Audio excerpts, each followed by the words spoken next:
کئی مرتبہ ایسے بھی ہوتا ہے کہ بندے کا مانگنا اللہ کو پسند آتا ہے تو اللہ تعالیٰ اس کو مانگنے کا موقع دیتے ہیں. آپ نے نہیں دیکھا کئی دفعہ بچہ روتا ہے نا تو باپ تھوڑا اس کو رونے دیتا ہے، اس کو اچھا لگ رہا ہوتا ہے. اور کئی باپ کو تو دیکھا کہ وہ بچے کو خود تیز کرتے ہیں کہ تھوڑا رونے والی شکل بنائے. اپنی اپنی طبیعتیں ہیں نا. بالکل حدیث مبارکہ میں اسی طرح فرمایا گیا.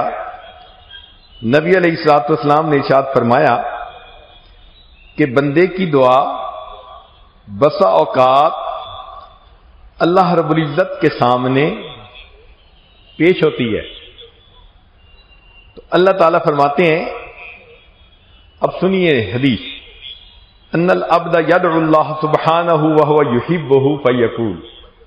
اللہ تعالیٰ بندے سے محبت کرتے ہیں، وہ بندہ اللہ سے دعا مانگتا ہے تو اللہ تعالیٰ فرماتے ہیں جبرائیل، اے جبرائیل اخر حاجت عبدی، میرے بندے کی حاجت کو ذرا مؤخر کر دو، پوسٹ پون کر دو.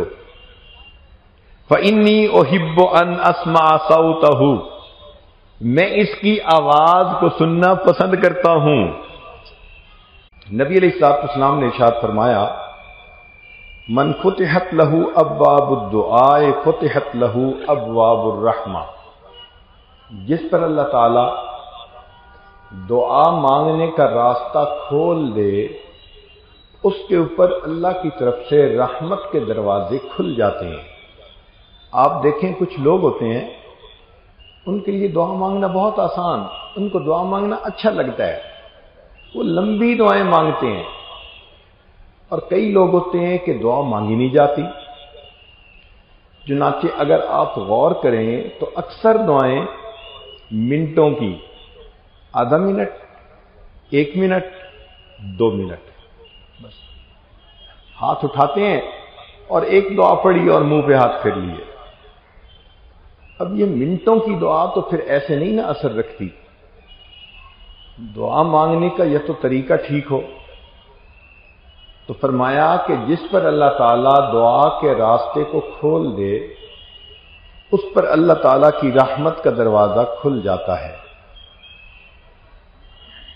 حضرت ثوبان رضی اللہ تعالیٰ عنہ کہتے ہیں کہ نبی علیہ الصلوۃ والسلام نے ارشاد فرمایا لا يرد القدر الا الدعاء، قضاء و قدر کو دعا کے سوا کوئی چیز بدل نہیں سکتی. ولا يزيد في العمر الا البر، اور نیکی کے سوا عمر میں کوئی چیز اضافہ نہیں کر سکتی. وَإِنَّ الرَّجُلَ لَيُحْرَمُ الرِّزْقَ بِالذَّنبِ يُصِيبُهُ، اور بندہ اپنے گناہوں کے سبب ملنے والے رزق سے محروم کر دیا جاتا ہے. یعنی اللہ تعالیٰ تو رزق دینا چاہتے ہیں، ہم اس میں سٹاپر لگا دیتے ہیں. یہ ہمارے گناہ اس رزق کے راستے کی رکاوٹ بن جاتے ہیں.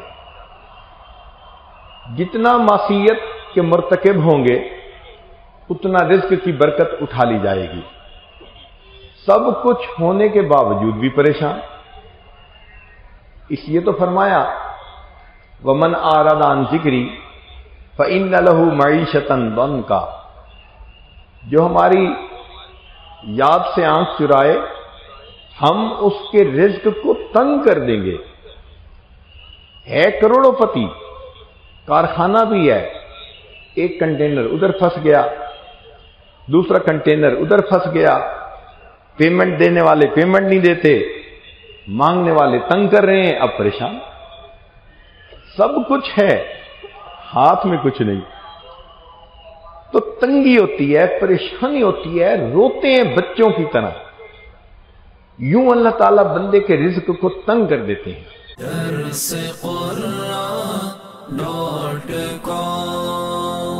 www.darsequran.com